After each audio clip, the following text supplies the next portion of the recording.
on the dotted line. Let Philadelphia freedom ring and patriotic voices sing. Red, white, blue, never give up. You represent America. Hoping and praying for a brighter day. I listen to my heart and I obey. How can I see it any other way? I'm looking at life with my own eyes.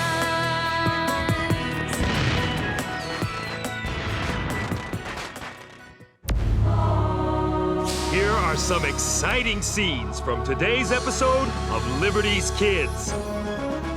What are the terms our American spy presents to us? Sir, with all due respect, this is an unacceptable risk. Should I pose as John Anderson, as he suggests, and be captured, I'll not be treated as a prisoner of war, but as a spy. And as you know, sir, captured spies are hanged.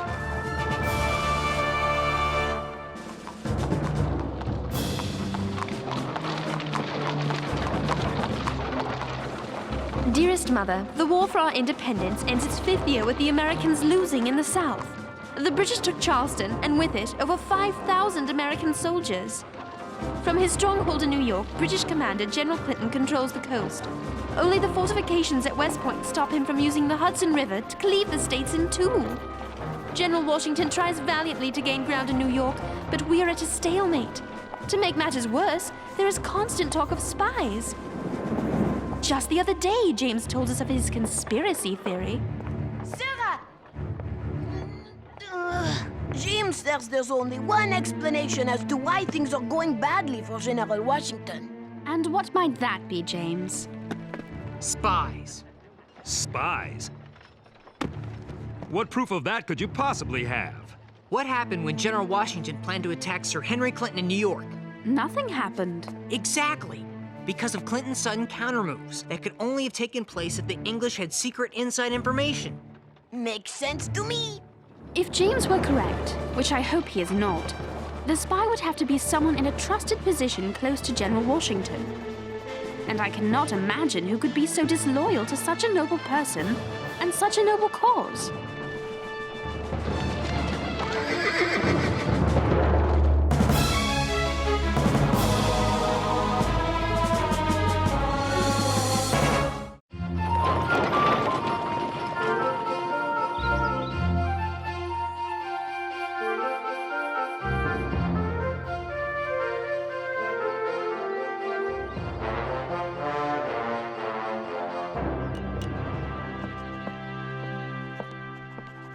My husband, the hard-working commander of West Point. All thanks to being wounded in the service of America and never rewarded for it by Congress. When Congress sees fit to investigate me while rewarding the likes of General Gates, they corrupt the ideals of the Revolution.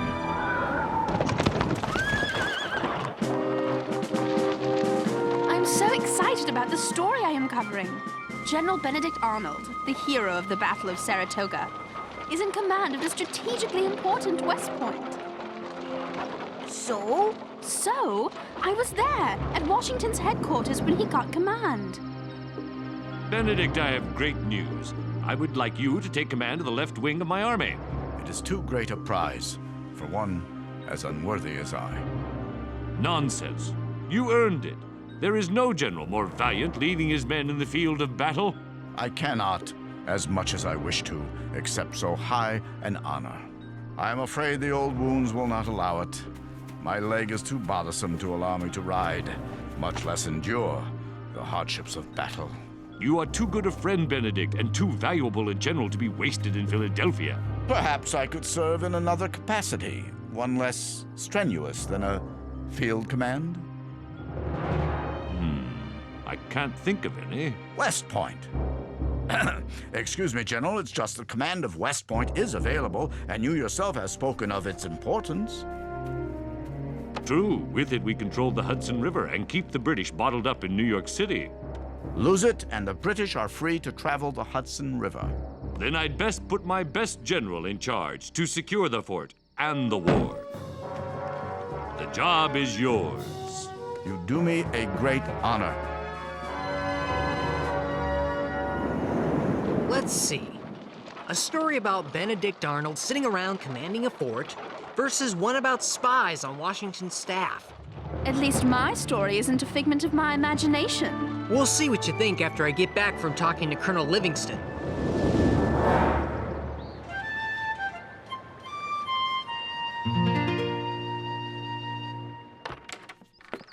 When spies write messages, they do it so only other spies can read it. How? Sometimes they use invisible ink. Oh, I love invisible ink. It shows up when you heat it. Right. Others use a piece of paper with holes in it. See? If you read only the words you can see in the holes, you get the secret message. Sometimes they write their message in coded numbers that refer to a specific page, sentence, and word in a book. The person who gets the coded numbers has a copy of the same book. Oh, so they use the numbers to find the words, and voila, it spells out the secret message. Then there is the mask letter. Anyone reading the regular letter doesn't know there's a secret message hidden in the writing. How's it work? Simple. The spy knows he's only supposed to read what he sees inside the cutout. In this case, an hourglass. Magnifique! But I will invent the unbreakable Henri code. Paper, paper. I need paper! Colonel Livingston! What do I know about spies? That's a good question. For one thing, I know they like to sneak back and forth across the no man's land between our outposts and those of the English army. Who controls the no man's land? Two groups from opposing sides. The cowboys for the English and the skinners for the Americans. They sound scary. They say they're helping our cause by intercepting suspicious persons who might be coming into New York. I'd like to meet these skinners. Maybe I can learn something about spies from them.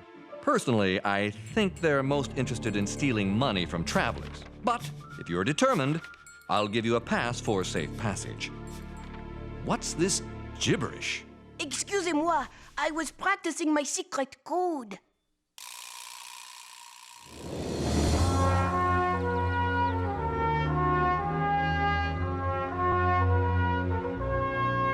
General Washington, I expect you're pleased to have Benedict Arnold command the fort at West Point. Yes, if only I had 10 more Benedict Arnolds. Maybe then I could overcome British advantages of manpower and supplies in the South. With all respect, sir, you seem worried. It is my job to worry. But no more of it, for I insist you join me for breakfast at General Arnold's house. It would be a pleasure.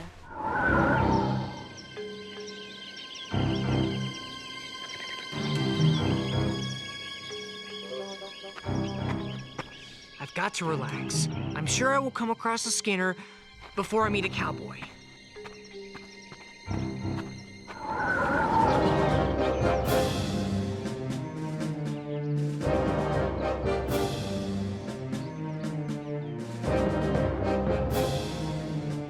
So, Major Andre, what are the terms our American spy presents to us? One moment, please, sir. There. I finished deciphering the letter. Perhaps, General Clinton, you should read it for yourself. So, he wishes to meet you in person at Sheldon's headquarters in Lower Salem, with you disguised as John Anderson. Sir, with all due respect, this is an unacceptable risk. Should I pose as John Anderson, as he suggests, and be captured, I'll not be treated as a prisoner of war, but as a spy. And as you know, sir, captured spies are hanged. Yes, you're right. It's too hazardous. But if we exchange information with couriers at a slower pace, we increase the risk that the Americans will learn of our plans. Your spy must be in a hurry to be paid before that happens. He leaves us few options. I'd better go to meet him, but I will travel in my uniform. I will make arrangements for your passage and return on the Vulture this very night. Eureka! The secret Henri code! Colonel Livingston, I am almost finished. Want to try and break my secret code? Not now. We spotted an English ship on the river off Teller's Point. I ordered my cannon to fire when they get into position. I'd say they're there. There!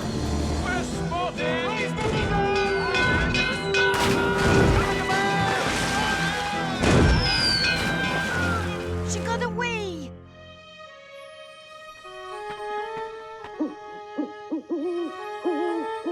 Just an owl. Going somewhere?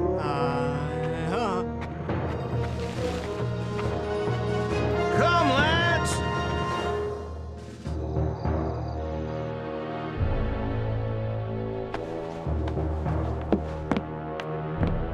We meet at last, Major Andre. Major General Arnold. I trust your journey was without peril? So far. Do you realize, sir, the dangerous position you have put me in by asking me to meet you here? You had better have a good reason for such an imprudent demand. Oh, I have many good reasons. After the American Congress failed to give me the promotions I deserved, they accused me of misusing their money.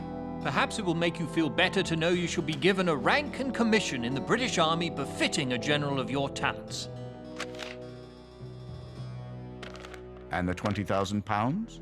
Your new loyalty commands a high price, but we agree. Thank you. Sadly, I find myself deeply in debt due to some ill-fated business ventures and my wife's lavish lifestyle. My regards to your wife. I have not had the pleasure of seeing her since our occupation of Philadelphia. Ah, yes. Peggy never really lost her fondness for the crown and Mother England. She is not alone in her affection for His Majesty. There are a great many loyalists. And I expect there will be a great many more when they hear of my defection. We all know the war goes badly for the Americans in the South. I, for one, believe you British will be victorious, and I'd like to be on the winning side. May we get to the point? Every moment I delay increases the chances of my being discovered. Sir, I give you victory. These are plans to the fortifications at West Point, along with the placement of the troops under my command and my promise to further weaken the garrison by sending most of the troops to the countryside. Information I'm sure General Clinton will find useful when he attacks. Sir, a victory at West Point allows us control of the Hudson River and the chance to win the war by splitting the rebel colonies in half. Exactly. And you get? Everything I asked for.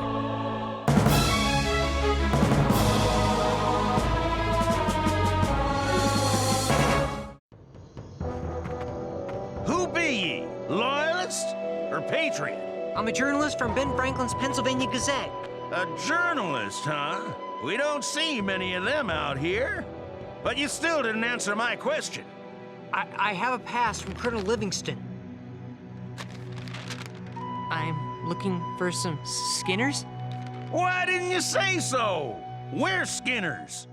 Phew. For a minute there, I thought you might be cowboys. Huh. For a minute, we thought you were a spy. And you know what we do to them.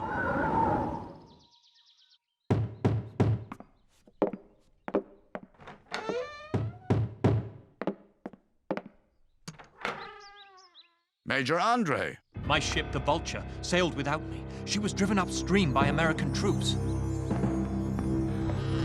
You shall have to return to the British lines by traveling overland. General, are you mad? I'm behind the American lines. Your lines. No longer. When I gave you the plans to West Point last night, I would say that I officially switched sides. The point is, I'm wearing a British officer's uniform. How long do you think it will be before I'm spotted? Here, take this pass.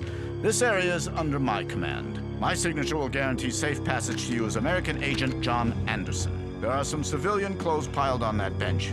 You can change into those.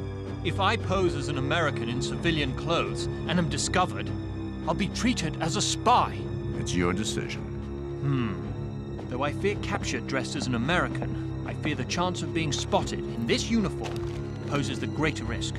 I think the plans to West Point are less likely to be spotted in this boot than in the pouch bearing the seal of His Majesty.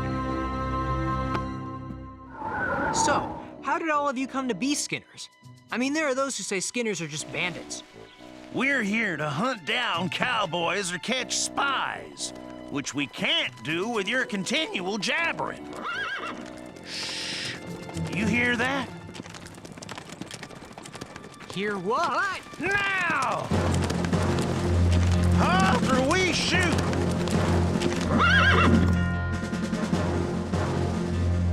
I am a British officer. I trust you are cowboys loyal to the king and will let me pass. Well, you're wrong, Redcoat. We're Skinners, loyal to America. We're hunting cowboys and spies. Oh, well, I just said I was a British officer because I thought you were cowboys. By your Hessian jacket, sir. Oh, this? I was a prisoner a few days back. I grabbed it when I escaped. Actually, my name is John Anderson, and I'm an American. I have a pass signed by General Arnold. I'm not interested in your pass. I'm interested in where your money is. I thought you said you weren't bandits. We're gonna see if he has any English coin on him. I mean, that'd prove he was an English officer, wouldn't it? I guess. Boys?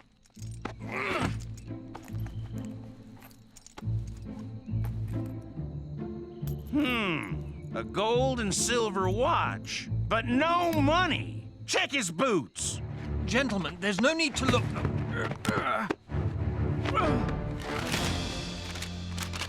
What have we got here? The way I read it, looks to be some sort of plan of West Point. You're a journalist. What do you make of it? These are the plans to West Point, all right. But what's he doing with them?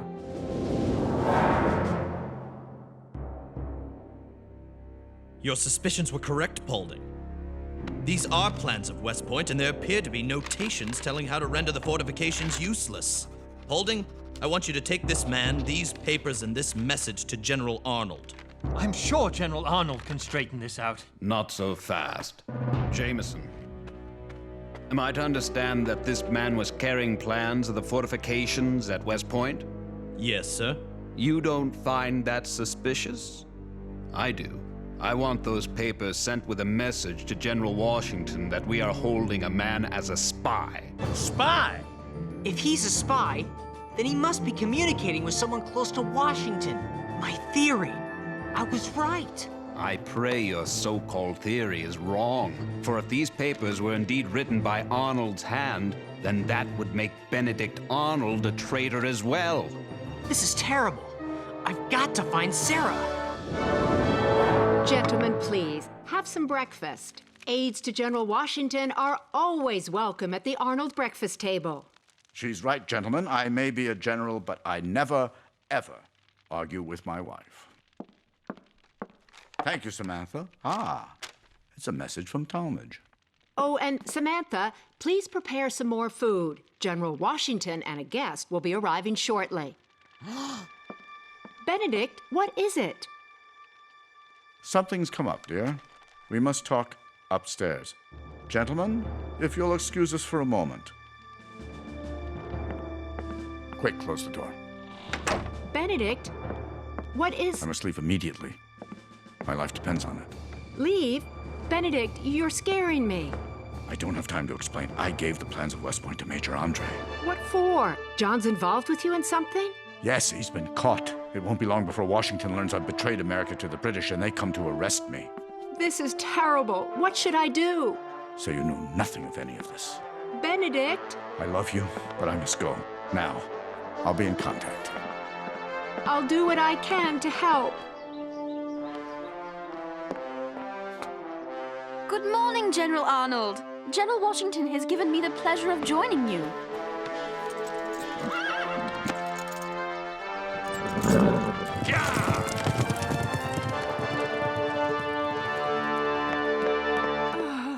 What's happened?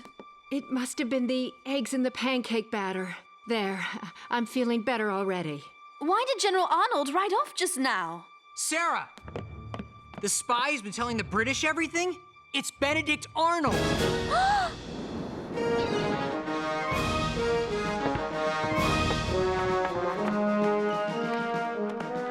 Arnold has betrayed us. Whom can we trust now? Selling the plans to West Point for 20,000 pounds. I want the army on marching alert. Bring all troops from the surrounding countryside to West Point and prepare to be attacked. Now we know why Arnold begged Washington for command of West Point. He even spread our soldiers out to make them vulnerable to attack. All the lives he's jeopardized.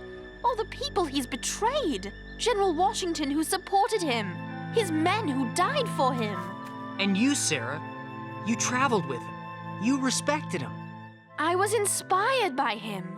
He seemed so thrilled when I told him I'd become a patriot. I wonder if he'd already become a traitor.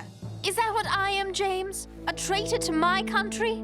This is your country. Why is it noble for me to turn to the American side, but evil when he defects to the British?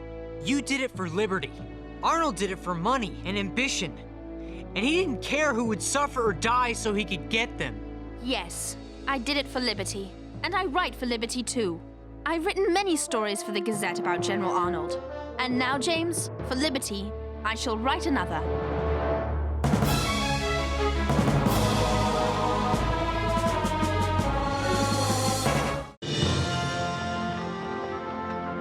We have all been betrayed by Benedict Arnold. Those of us who knew of him, and those of us who knew him. Follow me to victory! Some think the treachery of such a great soldier will cause us to lose heart and give up our fight. But I know it will not, because we do not fight for Benedict Arnold. We do not even fight for George Washington. We fight for freedom. And that cause is bigger than any man. Sarah, James, Moses! I've got it! A secret letter code that General Washington can use.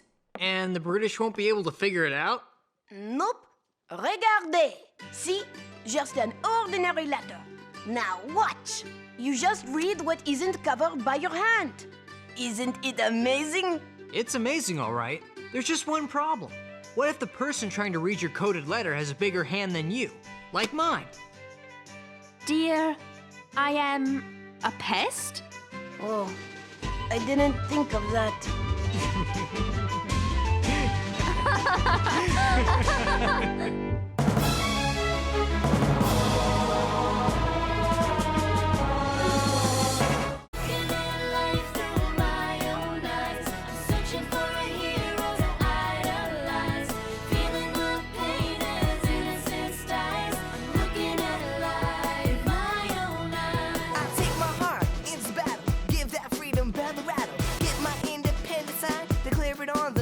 Line. Red, white, and blue, never give up. You represent America! Cookie jar!